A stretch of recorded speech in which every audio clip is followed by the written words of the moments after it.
This is a review for special angle pairs, parallel lines, perpendicular lines, transversals, and perpendicular bisector. So let's start with a few concepts we have to go over. Special angle pairs. Your special angle pairs are all listed right here. You have your alternate exteriors, alternate interiors, same side exterior, same side interior, corresponding linear and vertical. So let's go through what these words mean and where I can find them on my graph, or my diagram over here. Right, when you say alternate, that's talking about alternate sides of the transversal or same side of the transversal. Here's my transversal right here. Alternate would be one up here, one down there, or one up here and down there, or these are alternates, these are alternates. Same side would be they're both up here, 1 and 6, or both down here, 4 and 7, they're on the same side. Interior versus exterior. Interior is between the two lines. So in this case, 2, 5, 3, and 8 are all interiors. Exterior is outside the two lines. 1, 4, 6, 7 are all exteriors.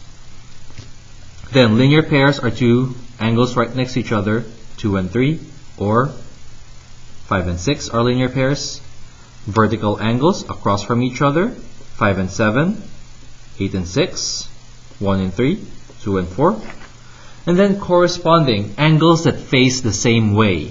For example, angle 2 opens this way, up like this. Angle 6 also opens up that way. So 2 and 6 are corresponding. Angle 3 opens downward this way. Angle 7 also opens downward the same way. So 3 and 7 are corresponding. So when you have two parallel lines, we can actually figure out lots of things about these angles. Right? Angle 1, I'll start with angle 1, ends up being congruent with angle 3. Vertical angles are congruent. 3 and 5 are congruent, alternate interior angles. 5 and 7 are vertical. So these four angles are all actually congruent. And then you have a second set of four angles. Angle 2, which is vertical with angle 4. 2 and 8 are alternate interiors. 8 and 6 are vertical. So this is your second set of congruent angles. Few key things here is when you have two different angles, like 4 and 7. 4 is purple, 7 is red. Two different angles, that means when you add them, they add up to 180 degrees, supplementary. When you have two angles with the same color, like 4 and 6, they're congruent. 5 and 1, same color, congruent. 5 and 3, same color, congruent. 3 and 8, different colors, supplementary. 6 and 3, different colors, supplementary. Okay? So those are special angle pairs. So coming up next is I have these three questions.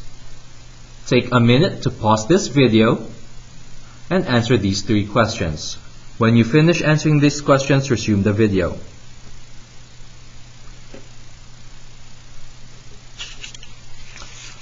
Alright, next up is solving with these special angle pairs. Alright, so key thing here is that this angle and this angle down here are a special angle pair. They are alternate interior angles. In my diagram right here, let me turn it sideways, it's kind of like having angle 4 and angle 6. So they're congruent. Because they're congruent, that means they're equal to each other. So your equation should be 3x plus 5 equals 2x plus 175. So again, take a minute, answer that question, pause this video, and when you finish, resume the video.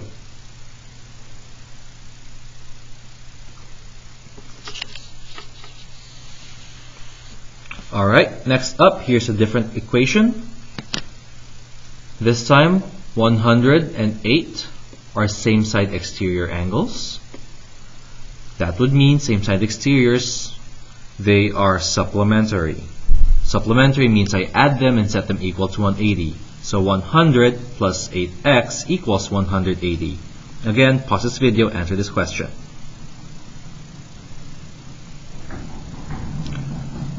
Alright, continuing on.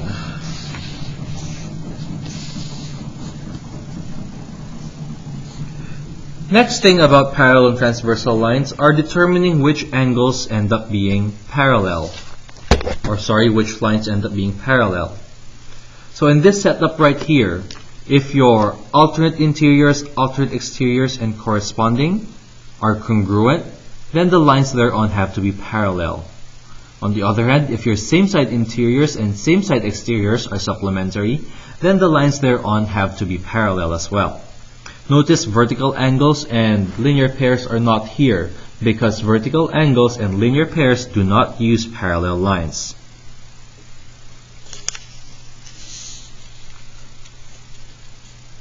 Alright.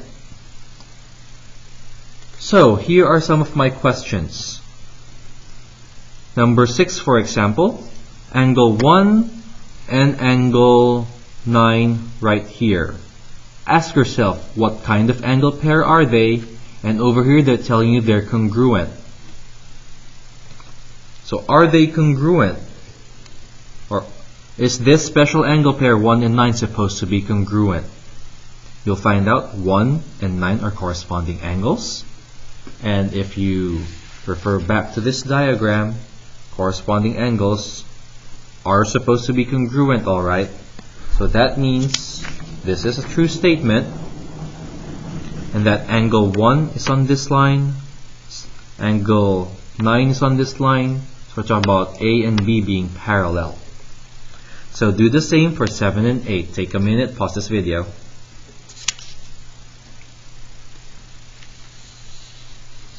Alright, last thing we learned in this unit is a perpendicular bisector.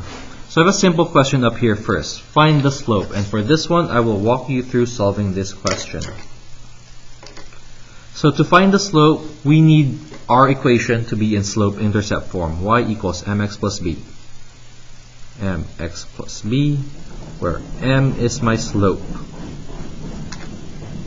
So I need to solve for y, get y by itself.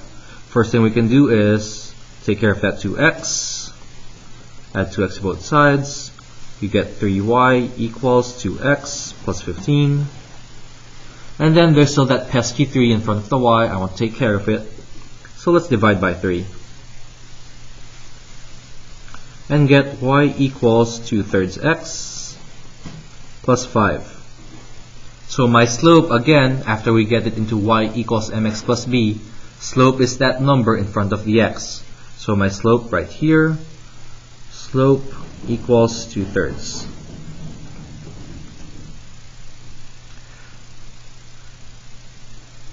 Now we want to find the equation of a line that's parallel to this and passes through a specific point.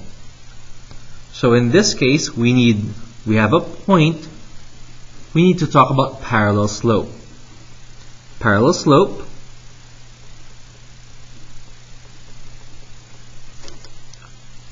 is the same, whereas perpendicular slope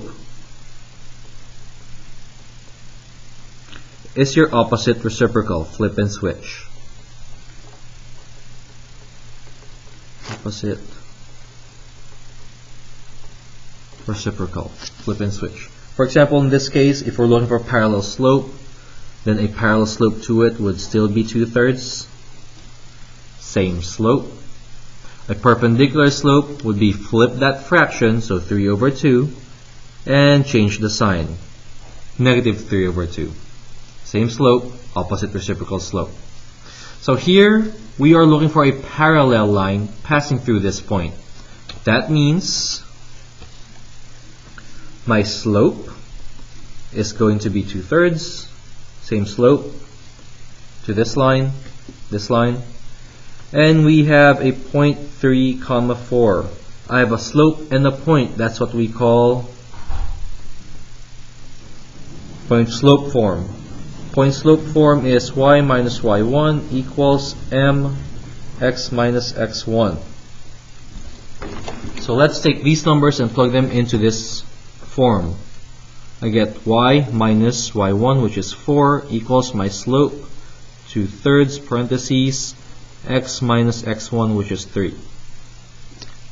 Next, we distribute. So y minus 4 equals 2/3 times x is 2/3 x. 2/3 times a minus 3 is a minus 2. Last, we add 4 to get y equals 2/3 x plus 2 is my line that is parallel to my equation up here, and this line passes through 3, 4. So when you're looking for parallel and perpendicular lines, things to focus on is slope and point.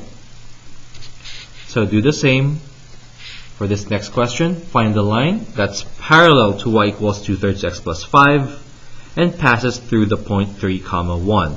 Again, find your slope, use the point-slope form.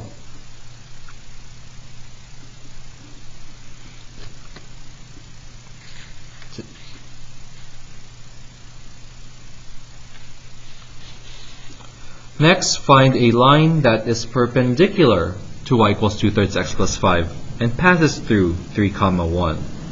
So in this case, we're looking for perpendicular, so watch out for perpendicular slope and then use this point.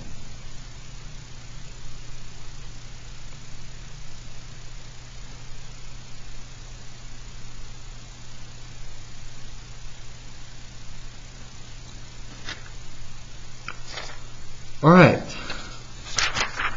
last thing I want to do is the perpendicular bisector. So for a perpendicular bisector, let me make a quick sketch over here.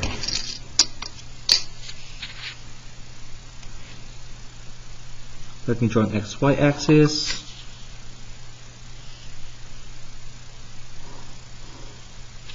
And a line segment, let's say I have a point here.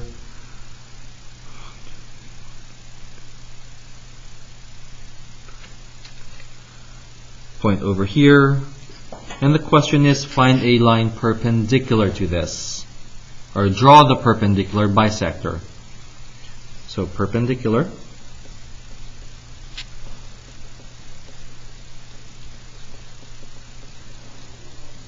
bisector. For a perpendicular bisector, perpendicular means I need a perpendicular slope. Perpendicular slope. Bisector passes through the middle, that means I need a midpoint. These are the two things I need to graph that perpendicular bisector. So first let me finish drawing this segment. Okay. First we want to find the middle of this segment. We can find the middle by counting how far up, how far over. Count our slope as well. So slope is rise over run. 1, 2, 3, 4, 5, 6 over 1, 2, 3, 4. 6 over 4, which simplifies into 3 halves. Next, we want to find the midpoint. Midpoint's counting halfway. All the way up 6, all the way over 4, but I want to go to the middle, which is halfway. So you go up 1, 2, 3 over 1, 2. There's your midpoint. So I have my midpoint. I have my original slope. I want to find my perpendicular slope. So this is my original slope. My perpendicular slope, flip and switch, negative 2/3. That means from this line, from this midpoint, I count this slope. Negative 2/3, I have a negative slope going this way. Negative slope. That means rise, 1, 2, run, 1, 2, 3. Or going the opposite way. Run is still 3, 1, 2, 3. And then you go down 1, 2. So 2 and 3 this way, or 2 and 3 this way. And there you have your perpendicular bisector.